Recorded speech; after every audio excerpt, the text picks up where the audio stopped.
আল্লাহ তাআলা বলেছেন আত্মহত্যা করবা না, হারাম। যে ব্যক্তি আত্মহত্যা করে তার জানাজা কোন আলেম তার জানাজা পড়াবে না।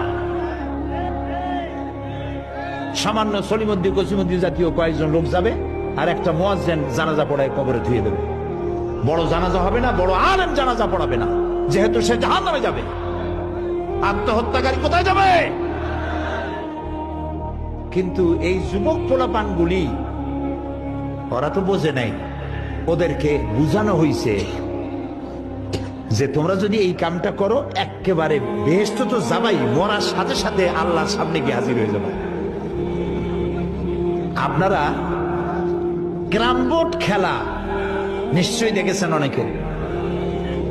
আর ভাই কইতে লজ্জা কি, আমিও তো খেলছি ছোটবেলায় ক্যারাম বোর্ড খেলা। এটা কি কোনো গুনাহ নাকি? আমিও খেলছি। ক্যারাম বোর্ড খেলাটা কি? বোর্ডের উপরে কতগুলি এরকমের গুটি থাকে, একটা থাকে লাল, ঠিক না? এখন বোর্ডের উপরে এই গুটিটা আমি মারতেছি, সামনে আর একটা গুটি, কিন্তু সামনের গুটিটা আমার মূল টার্গেট না। এই গুটিকে ওটাকে হিট করবে, সে ধাক্কা খাইয়া মারবে লালটাকে, লালটা পড়ে যাবে পকেটে। কিন্তু যে লালটা পকেটে পড়লো ওই বেচারা জানলো না যে আসলে মূল ধাক্কাটা কে মারছিল।